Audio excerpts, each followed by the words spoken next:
This was sent to me by a producer in Los Angeles, and she thought I might be interested in it. I read it, and I had never read anything quite like this. You won't see another movie like this in the next 5 years. Very true.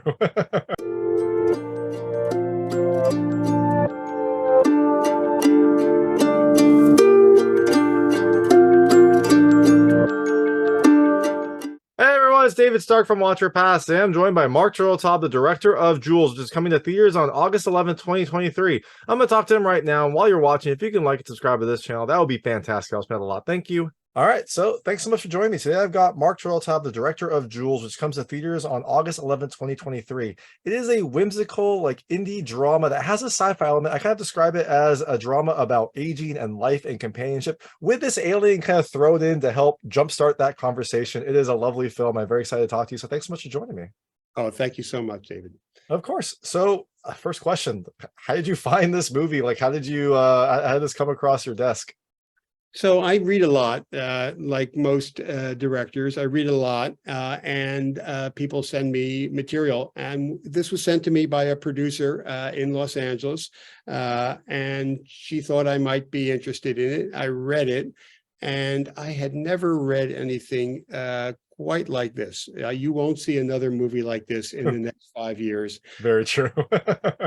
And when I read it, I was intrigued. I was actually going to make another movie. I read this one, and I said, "No, I need to be signing on for this." That's awesome. Yeah, it is definitely very unique. Like, I don't watch trailers. I don't read about movies when I like review them. So I kind of came in, I was like, where is the like sci-fi element? And then it happens, but really this film feels like it is a very kind of personal story, a very kind of like, I don't know, coming of age is probably the wrong word given the age of the characters in this film, but it feels like it is a, lovely personal drama about these characters. And then this alien is able to kind of like help jumpstart a lot of the things that happen. Yeah, I think that's well said, Dave. It's she actually, the alien, they call it he, but it's an actress, Jade Quon. Jade is the sort of secret sauce of the movie. Jade plays Jules, and Jules is the catalyst for each of these characters who have secrets that they're not revealing and have been holding on to all their life to begin to express them, maybe for the first time. And so really, it's a character-driven movie. But what intrigued me, and it goes back to your first question, is why this one? It's because it has all of these different elements that you don't normally see in one movie. In fact, I've never seen. It has a story about an older man losing some faculties later in life, and yet it's not depressing. It's emotional. It has emotion and pathos. It has wild comedic moments. It has great inventiveness. It has a science fiction element. It has a 4'11" alien, and all of those things, and a buddy movie, and all of those things don't usually go together. And that's why when I read it, I went, "Oh, okay, this is one of a kind." And I didn't know if I could fit them all in with one tone, but I knew I had to try. Yeah, no, definitely. And I think that is, you said it well. Like, this is definitely a unique film that you're not going to see anywhere else. And so it's lovely that it got made. I'm curious about Jade Quon. Does she have like a theatrical background, like a stage background? Because the way that she is able to make Jules express itself without like any words, just kind of with the mannerisms and some of the exaggerated movements, I thought that was brilliant. Like, you definitely felt like you were communicating with Jules, even though you didn't actually communicate with Jules during this film. Yeah, she is amazing. And I think she's, as I said, she's kind of the secret sauce to the movie. I don't think she's got stage. She's performed. I mean, she's a stunt performer, and but she's done all sorts of movement activities. I wouldn't be surprised if she's been on stage. But I read 8 different women for the role, and she was clearly the right Jules. And what you see is she would put those prosthetics on every day, 4 to 5 hours. Oh my gosh. And then she'd go to work. And, and yet in every scene she was present. And that allowed the actors, instead of doing a CGI, a stick with a ball on top of it, to have something to play off of. And it gives you, the audience, not only the actors, but it also gives the audience, David, somebody to play off of and to imagine And I love, there's a famous older director who said, I'm not interested in any movie in which the audience is not a participant. Mhm. And this Jade's performance allows you to read into her performance. Yeah, I was gonna ask how long it took for the person who played Jules to get into the makeup, but yeah, 4 to 5 hours, that is insane. And then, Every like you day. said, then she had to go and do her job And and then she act. goes to work. Yeah, exactly. But I agree. Like, I think I also love that this film, you know, it was a sci-fi movie, but it didn't kind of go overboard with CG effects. There were a few, but it seems like most of them were kind of with I an know. eye towards the practical. I think if Jules was a CG alien, you wouldn't get the same kind of emotional connection. You wouldn't have the same kind of like mannerisms that, you know, the actor was able to do versus like a CG implementation of it. Yeah, no, I always wanted, right from the time I read the script, I said, I don't want to do a CGI movie. I want a practical ship that's in the backyard that it comes in pieces. And if we want to move it, we got to take 8 big pieces and reassemble it. And we did that. We moved the ship 40, 50 miles and then reassembled it. Oh, wow. And even in the backyard, when it relocates, we had to physically take it apart and move it. And so that gives you a classic 1950s, 60s feel. And then the alien, I wanted to look like those aliens from back in the day, The Earth Stood Still or Flash Gordon or one of these old movies. And so those are my references. And then our production designer did a wonderful job with the ship, and our folks that did the prosthetics did a great job with Jules. Yeah, for sure. And I mean, Jade Quon was fantastic in this, but let's talk about some of the other actors. How did you get Ben Kingsley involved in this project? Had you worked with him before? Was this just No, something I that haven't worked with him. I didn't know him, but I immediately thought he'd be the perfect actor for it. Sent it to him. Every actor in the movie responded within 5 days of getting the script. Oh, wow, that's amazing. They had the same response I did, was, wow, this is about something, but it's ridiculously funny and unique and inventive, and it goes to places that you don't know where it's going to go. And so each one of them said yes within 5 days. That's awesome. That's awesome. And I love Ben Kingsley in this because it was unrecognizable. Like, I had to double check to make sure that Ben Kingsley was the one playing Milton, because I like couldn't recognize him at the start. And then, you know, as he goes through, you kind of see him in this character, but he feels like he just completely personifies this. Yeah, I think that's part of the appeal for me, is that I had never seen him do this, and the audience have never seen Sir Ben playing a role like this, and I think that's part of why he was so intrigued by it. And one thing I love, I actually put this first on my review of things I loved. The music is fantastic. It is this like beautiful orchestral, but still kind of whimsical score. Who did that music? Were you involved in that at all? Because it kind of fit perfectly with the tone of this movie. Yeah, it's Volker Bertelmann, who won the Academy Award this year for the best composition, and that was for All Quiet on the Western Front. He won the Academy Award as a composer, and then this is a movie that he did right after that. So we were quite fortunate to have Volker work on the movie, and I think I'm glad you noticed it. Not a lot of people, I think, they hear it and they appreciate it, but not everyone will talk about it. And Volker is exceptional.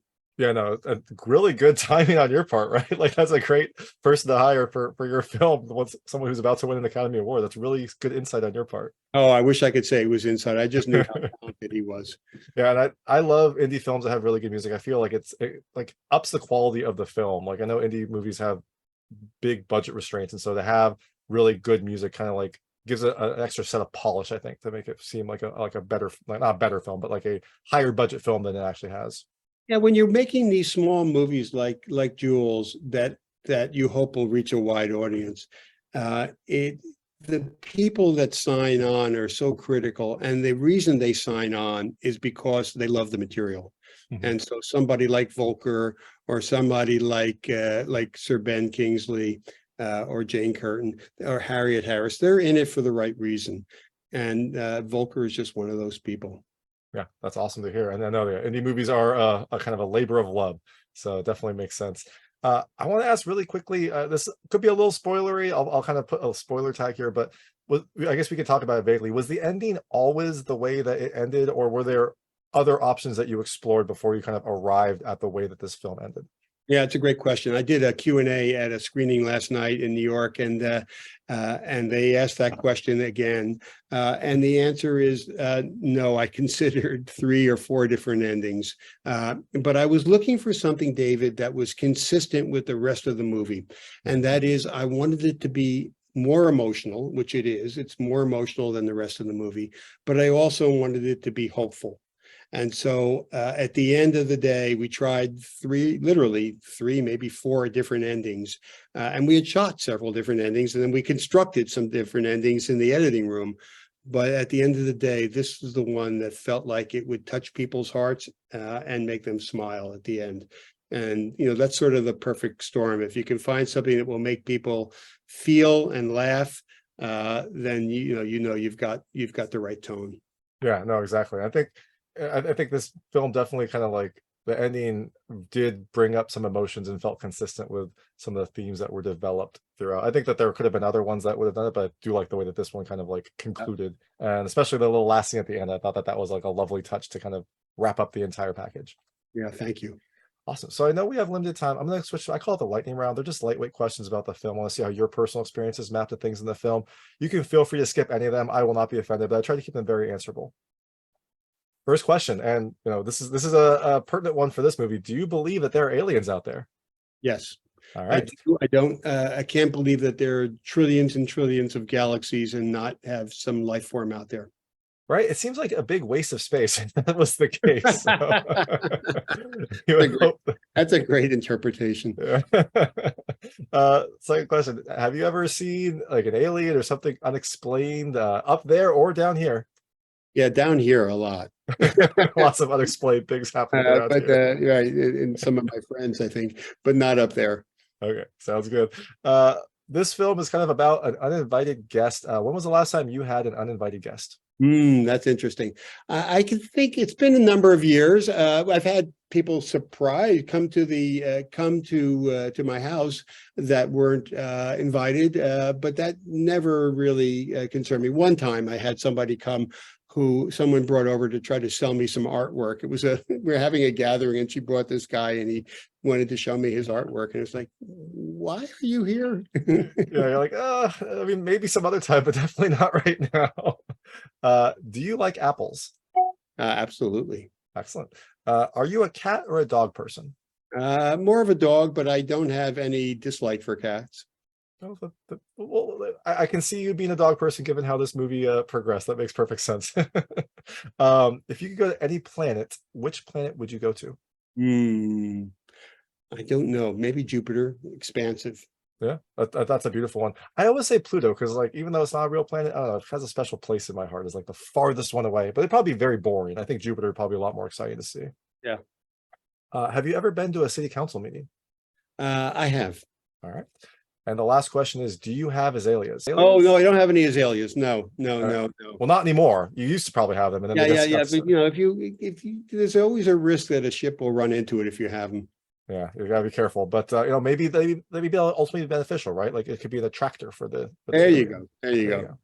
So the film is out on August 11th, 2023. You're out promoting and getting the word out, but I imagine you probably have some other projects, maybe that you're directing or producing. After people see Jules and kind of see this vision that you had, what can they look for next for you? We don't have the next one for sure. I have something that I'm circling, but it'll be after the strike. That makes perfect sense. That is my standard question, but I probably should. Yeah, but I do have something that I like very much, David. So hopefully we'll be shooting that before too long. Hopefully you get the strike settled. But in the meantime, please, David, I know you like the movie. Please tell your listeners, tell them directly, if you like the film, these independent movies need word of mouth. So go out and tell someone about it. Thank you so much, David, for being on today. Will do. Yes, definitely. I mean, I concur. This is a film that you're not going to see anywhere else. It is definitely an indie film that has like a lot of the things that I love about indie movies. Just a nice quirk to it, some really beautiful heart, and an unconventional story that wouldn't make it into like a mainstream movie. So thank you so much for joining me. This is Marc Turtletaub, the director of Jules. It's coming to theaters on August 11th, 2023. Thank you so much for your time. Thank you, David. That was Marc Turtletaub, the director of Jules, which comes to theaters on August 11th, 2023. It is a whimsical drama about life, relationships, and companionship, and there's an alien thrown into it as well. If you like this interview, please like and subscribe to this channel. It helps me out a lot. Make sure all my new content goes straight to you. Thank you.